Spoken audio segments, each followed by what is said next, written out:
پکارتی ہے، آواز لگاتی ہے، رب کی رحمت کو آواز دیتی ہے۔ قسم خدا کی ملت کے نوجوانوں، کیا اس زمان ہوگا جب باپ اپنی بیٹی کو اپنے ہاتھ سے زمین پر گاڑتا ہوگا؟ زمین رو رہی ہے، آسمان رو رہا ہے، زمانہ تڑپ رہا ہے، یہ کیا ہو رہا ہے؟ آنے والا پوچھتا ہے اے ظالم تو کون ہوتا ہے؟ اس بیٹی کا گاڑنے والا وہ جواب دیتا تھا چلا جا نکل جا، تو کون ہوتا ہے؟ پوچھنے والا میں اس کا باپ ہوں، میری مرضی میں گاڑوں یا بچاؤں، یہ میری بیٹی۔ لیکن جہاز اگر نکل رہا گزر رہا ہے، آپ سوچیں کہ ہم ڈوب رہے ہیں، کسی طرف بچ جائیں تو ذرا کونوا بھی پکڑ لیجئے تو بچ جائیے گا، اور جہاز کے اندر جو ہوگا تو سب بچبے کرے گا، اس کا کونا پکڑنے والا بھی پار ہو جائے گا۔ تو یہ علماء، یہ جماعت وہ جماعت ہے، اب ان کی صحبت میں رہیں گے یہ خود بھی پار ہو جائیں گے، جو ان کے ساتھ رہیں گے اسے بھی پار لگیں گے۔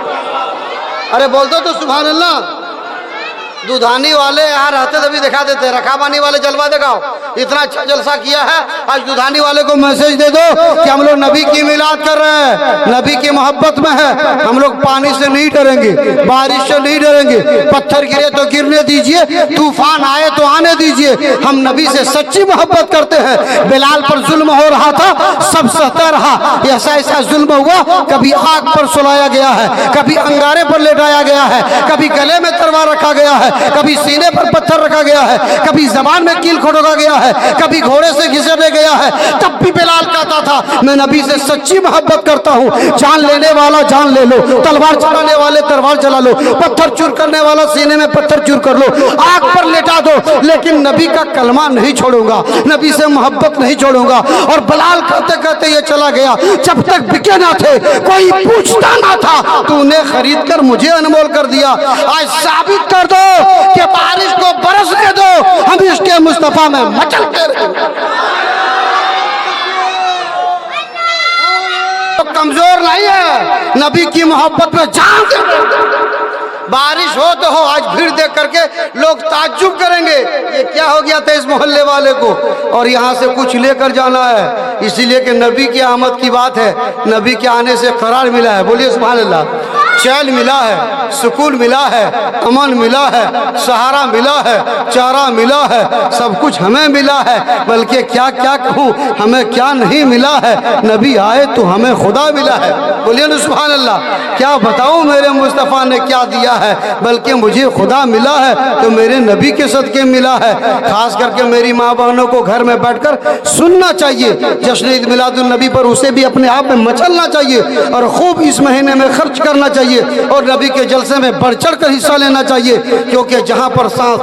پر تماموں کو انعام و اکرام سے نوازا گیا ہے، نبی کے آنے پر، نبی کی آمد پر عورتوں کو بڑا مرتبہ ملا ہے، اتنا بڑا مقام ملا ہے، قدموں میں جنت، زبان میں اثر، چہرے میں رحمت، نگاہوں میں پاور، آنچلوں میں مرتبہ، دعاؤں میں اثر، یہ میرے ماں بہنوں کو ملا ہے۔ قسم خدا کی ایمان تازہ ہو جائے گا۔ کون نہیں جانتا اس دور کو جس وقت نبی تشریف نہیں لائے تھے؟ کون عرب کی سرزمین کے حالات کا مطالعہ نہیں کیا ہے؟ علماء کی زبان سے کون نہیں سنتا ہے کہ عورتوں کے ساتھ کیسا سلوک کیا جاتا تھا، غریبوں کے ساتھ کیسا اتیاچار کیا جاتا تھا، ظالموں کو، مظلوموں کو کیسا ستایا جاتا تھا، بیواؤں کا کیسے بے سہارا بنایا جاتا تھا، کسی کا کوئی سپورٹ کرنے والا نہیں ہوتا تھا۔ خاص کر کے تاریخ اٹھا کر دیکھیں، جب بچیاں گھر میں پیدا ہوتی تھی، ہر باپ اپنی بچیوں کو اپنے ہاتھوں سے دبوچ کر مار دیتا تھا، زندہ درگور کر دیتا تھا۔ ایسا بھی باپ ملا تھا اس وقت اس موڑ پر اپنی بیٹیوں کو سینے پر پیر رکھ کر کے زبان کھینچ کر کے